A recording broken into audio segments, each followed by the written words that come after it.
tiny little piece of the end of the previous chapter. I should have squeezed it in on Wednesday. I know, I apologize. All right. We finished talking about absolutism and how, various European countries had tried to establish governments similar to what the French had. They all succeeded, except for England. In England, you basically had a situation where, by trying to establish more power for the king ends up losing most of his power. Okay? And so, once these governments are established, Europeans continue with their conflict with each other, fighting each other, mainly over commercial stuff. Okay? Because once again, remember that the dominant theory during this time is the theory of mercantilism. I should say economic theory. Okay? Mercantilism basically tells people that, I'm going to just, right there, okay, that wealth is finite.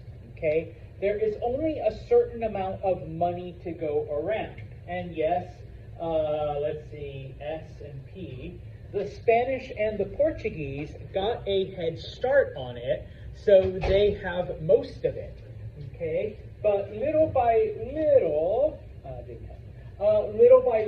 the other European powers are now chipping away at that, so that Spain is losing some, England gets some, okay? France gets more, okay? And yada, yada, yada, okay? Well, after the establishment of these absolutist governments, okay, the English and the Dutch basically gang up on the Portuguese in Asia, okay? The Portuguese were there first. The Portuguese were there for hundreds of years. But in all that time, Portugal is still a little teeny tiny country, okay? They haven't really grown as far as population or land or anything else goes.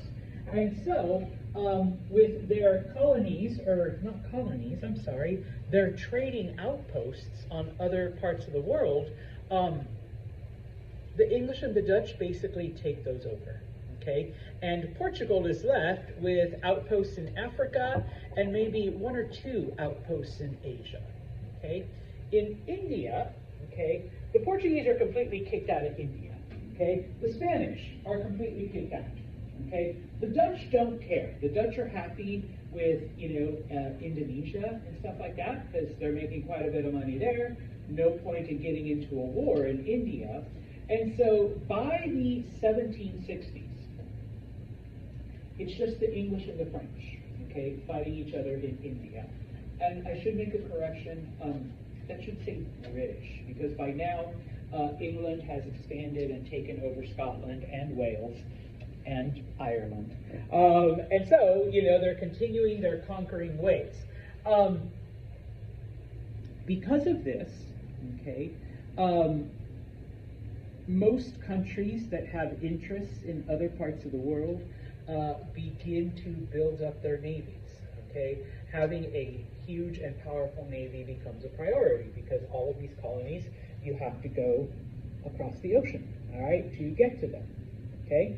And so we begin to see, after the establishment of these absolutist governments and after, the 30 Years' War, not only do Europeans fight each other in Europe, but now they're fighting each other outside of Europe, in their colonies, their outposts, in India, in China, in Indonesia, okay? And of course, in America.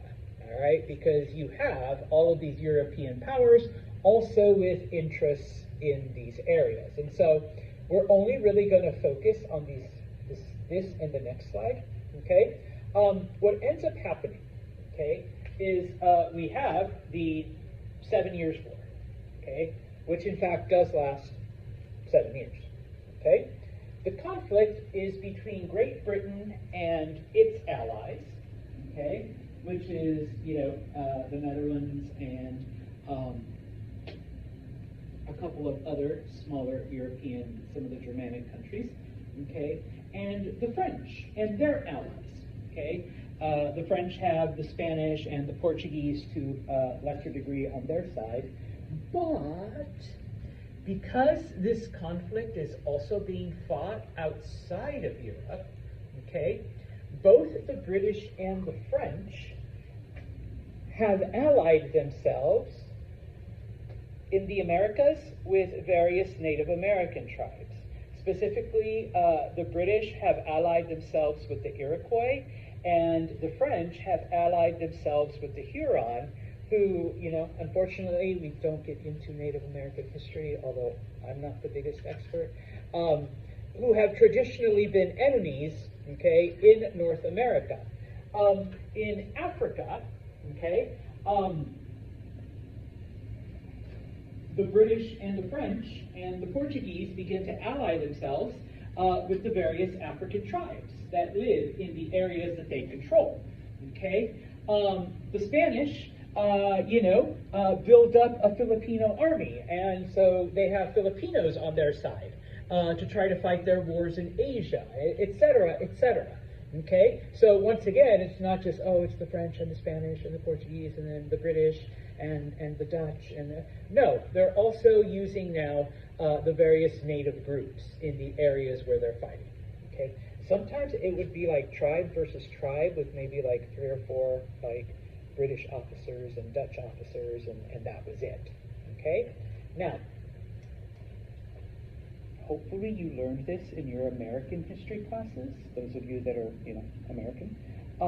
But the conflict known as the French and Indian War here, okay, is actually just the American part of the 7 Years' War, okay? So while the French and Indian War is happening, Britain and France are fighting in other parts of the planet, okay? This was just one small part of a much larger conflict. And so a lot of people say that the 7 Years' War is like the first worldwide conflict. I don't want to say the First World War, because then people are like, World War I? That was... No, but it was the first truly global conflict, even though it wasn't like as big as some of those other areas. Okay, so the American portion is known as the French and Indian War.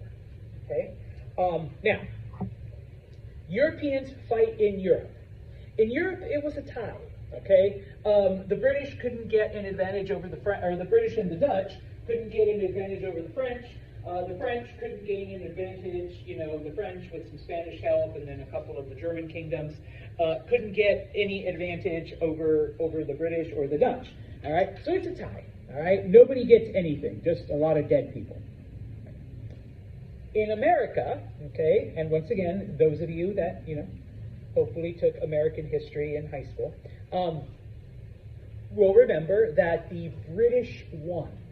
Okay, just to give you some of the highlights and what happened, okay, a very, very young man named George Washington, who was a member of the Virginia militia, okay, along with a few native groups, attacked a French fort in what is now today Pittsburgh, okay, or pretty close to it, okay. I know it's Pennsylvania, but back then it was Williams.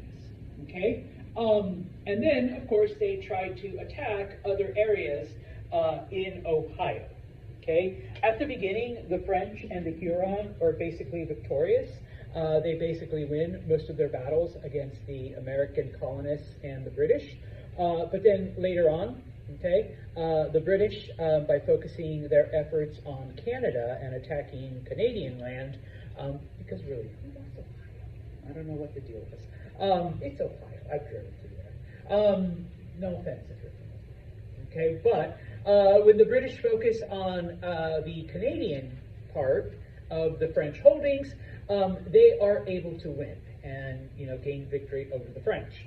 Okay, so what ends up happening is that number one, the French lose all of their North American colonies. Okay. they still keep Haiti, they still keep their Caribbean islands, and of course, I mean, even though in Europe it was a tie, there were some areas that the British captured, and so they basically said, okay, France, you give us back what you captured, we'll give you back what we captured, if you leave North America forever. Okay, so, boom. All right, now,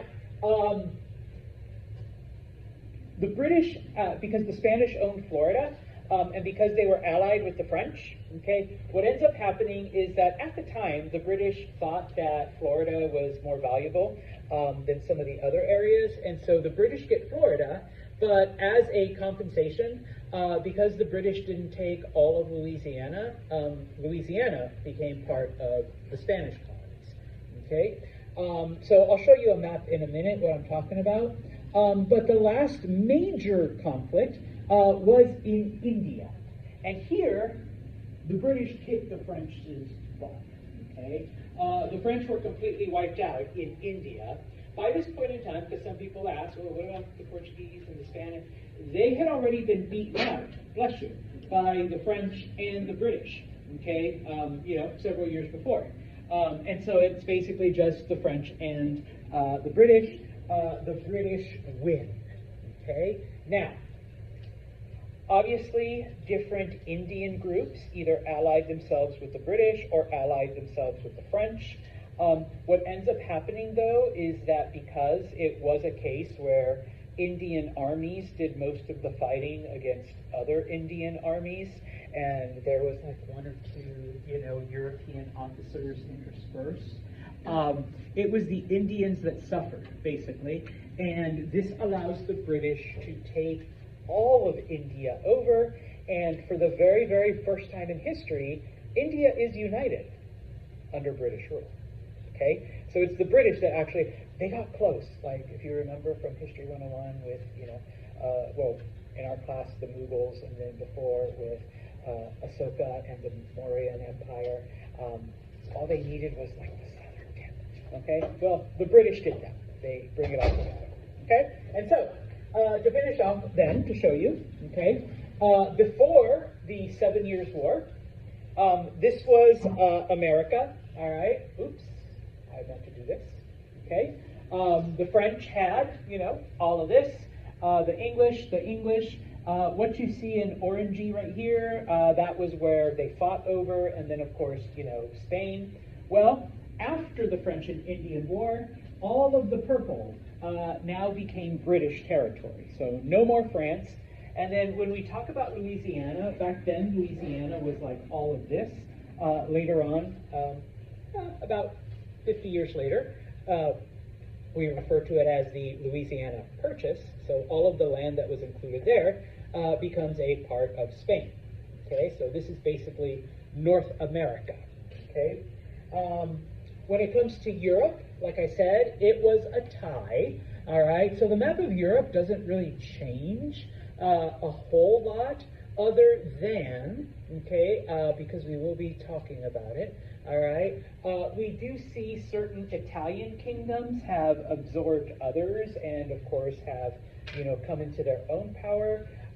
As far as the German kingdoms, and I think I pointed this out before, through marriage, through the wars, specifically the 30 Years' War, through alliances, etc., what used to be hundreds of German kingdoms are now dozens. Okay, they, united and absorbed and fought and conquered and whatnot.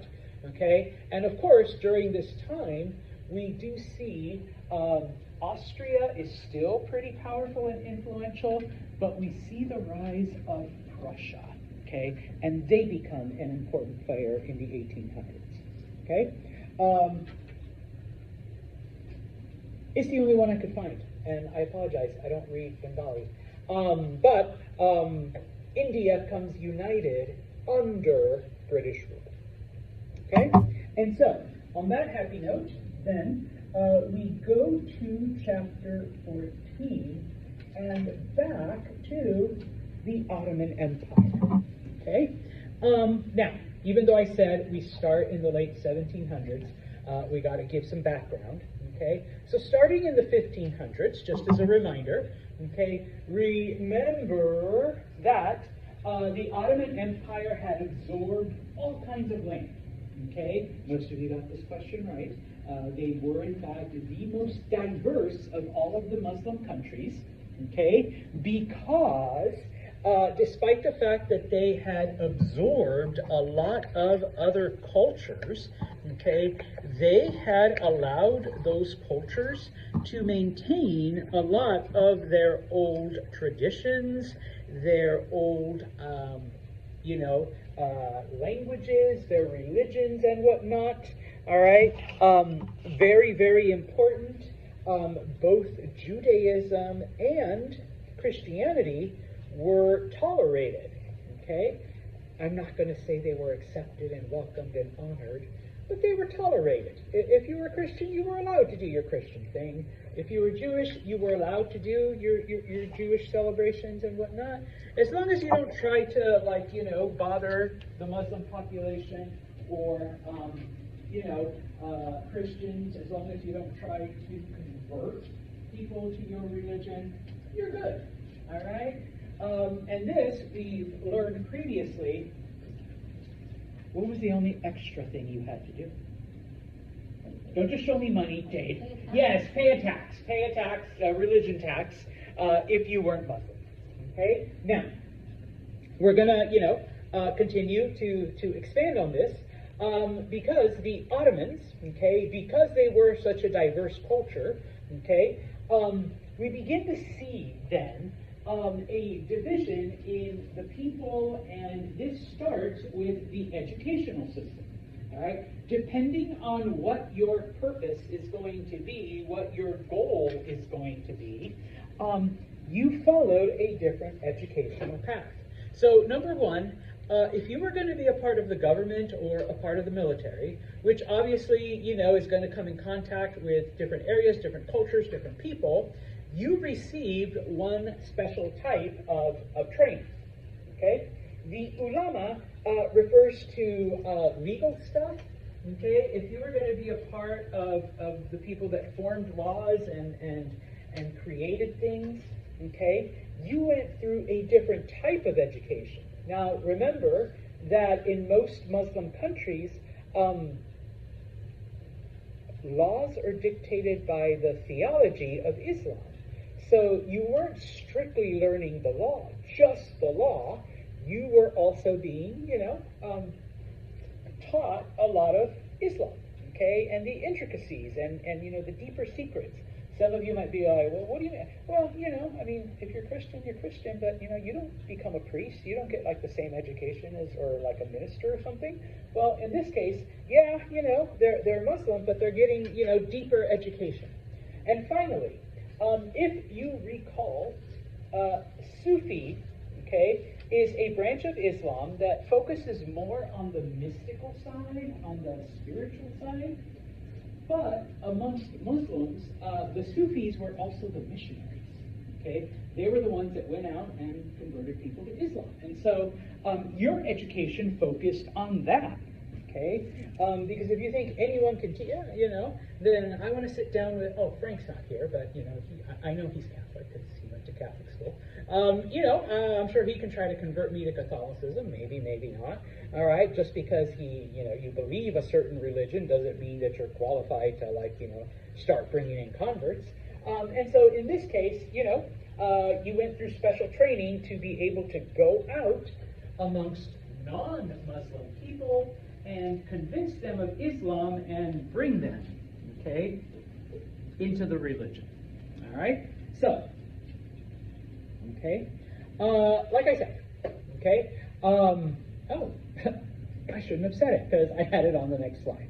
All right, so if you were going to be an administrator, okay, you went to a school that taught you administration skills, leadership, okay. Obviously, since it's the Ottoman Empire, you got to learn Turkish, okay, so you learned Turkish, and so you learned everything you needed to know to be either a government official or a military leader, okay, within the Ottoman system, okay. Now, there was your, like this, I said, the ulama, which even though you did learn laws, okay, because you were going to be a lawmaker, laws in the Ottoman Empire, or, you know, many Muslim countries, are based in theology. They're based on the religion, okay, which is Islam. So you learned about Islam, you learned religion, you studied the Quran, you know, you did all of that to be able to make laws, okay, based on the religion. And of course, in addition to that, I mean, you could also come back and be a teacher and teach the next generation of you know, lawmakers. Or, of course, because laws are based on Islam, when people break the law, you need to go to court, you need to go before a judge, and so maybe you became a judge. So you still had to be familiar with the law, with Islam, with the religion, and the various punishments. Okay? And like I said, and I didn't put it on the previous slide, they were known as tekis. This is where you went to learn not just religion, okay? I mean, yeah, you did, okay? But obviously it was a different focus. You're not learning Islam in order to make and enforce and judge people via Islamic law. You are learning the pure religion, okay? Because like I said, the Sufis were very spiritual. They were the mystics. And they were the ones that went out and converted and brought people to Islam. So you were learning it to be able to, you know, really immerse yourself in it, and of course, bring people to the faith. Okay? So, depending on what you wanted to do within the Ottoman Empire, dictated what kind of education you got. All right? Now, we do see, okay, that the Ottoman Empire does allow outside influence, as a couple of you mentioned. They allowed people to keep their religion, they allowed people to keep their customs, and in fact, if they saw something that worked better, they absorbed it into Ottoman, you know, practice. Okay? Now, part of this, okay, or let me back up, a lot of this outside influence was European, okay, influence, because part of the empire was in Europe, okay. Through their history, the Ottomans had conquered what today would be modern-day Greece and Macedonia. They conquered the Balkans, so places like Serbia and Bosnia and Croatia. In fact, they made it they conquered Hungary and made it all the way to the gates of Vienna. So they even took little parts of Austria. So all of this European influence, okay, helped to shape the Ottoman Empire. And we see this especially in science and philosophy. Okay? A lot of the scientific knowledge, a lot of the philosophies that emerge out of Europe during this time influenced Ottoman thought.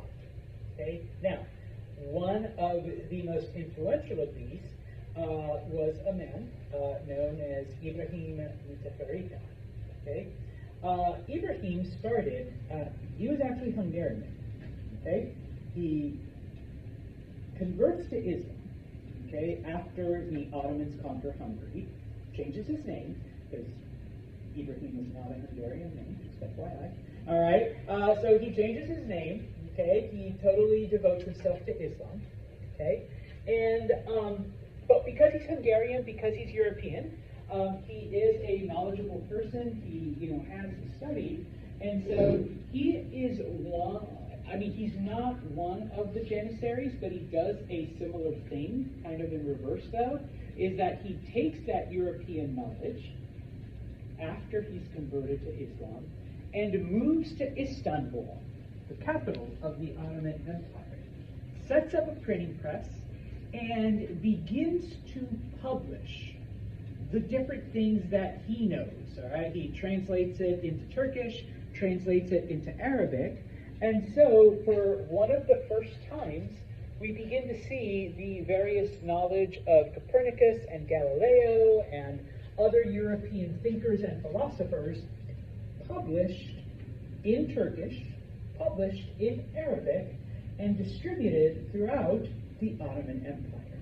Okay? Because the Ottomans are open and welcoming, they don't stop him. Okay? And so now you have your average Turkish Ottoman person reading the works of Galileo. You have your average Muslim on the streets of Istanbul reading the philosophy of Descartes. Okay? Now, granted, he's a mathematician first, but he also dabbled in philosophy. And so, people are being exposed to these European ideas. Okay? I don't remember why I wrote geometry. I guess they also learn geometry. I'm going to have to go back. But no, because, Arabic mathematicians had already done, algebra and trigonometry and calculus and stuff like that. And so I think, they get geometry from the Europeans, right? Type of thing. So yeah, okay? Now, another thing that comes along with this, okay, even though Ibrahim was more of a scientist, okay, now that we've opened the door with science and philosophy, people now begin to get curious about other areas, okay, and most importantly, art, okay, because Turkish Ottoman art has a certain style, a certain feel, okay, but once they see, Italian Renaissance era paintings, they're like, ooh, I like that, okay? How can we incorporate that now into our own, okay, art and painting and sculpture, okay? Now,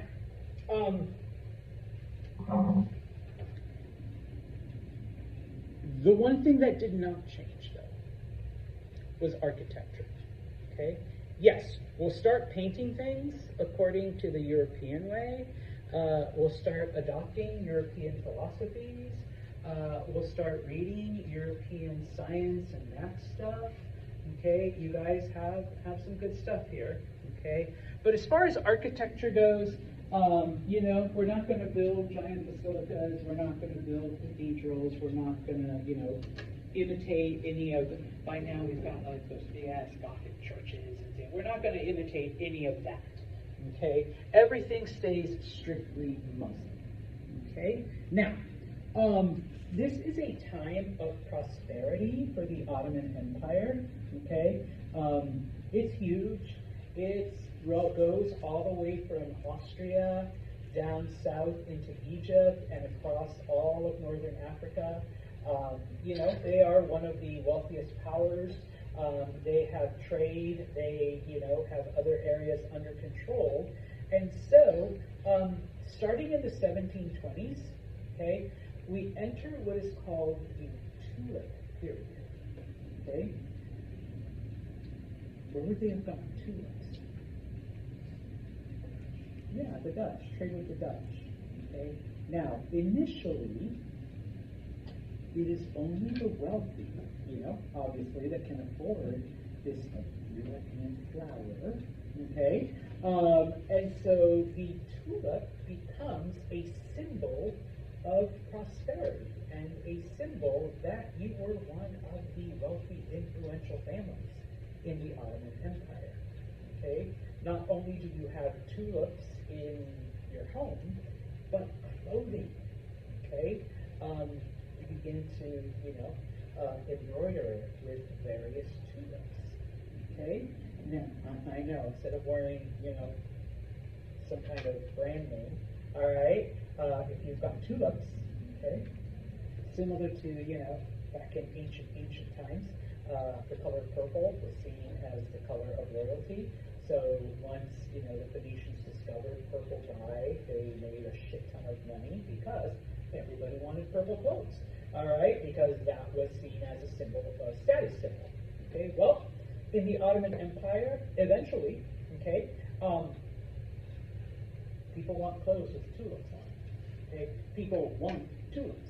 All right, and so pretty soon they start designing tulips on the doors, and tulips on the walls, and paintings of tulips, and tulip statues, and, tulips basically everywhere. It becomes a symbol of prosperity.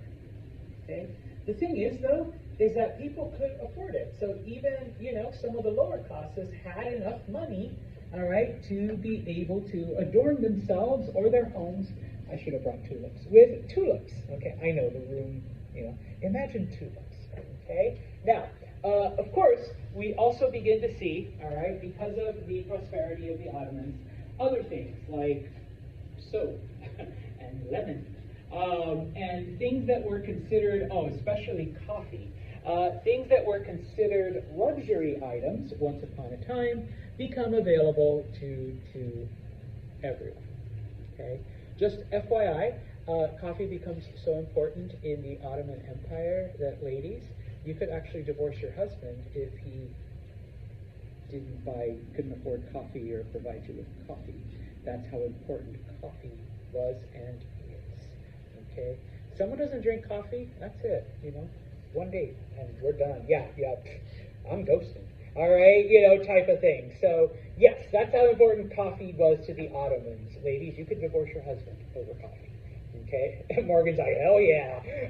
So yeah. Okay? Now, I want to stop right there. Okay? Because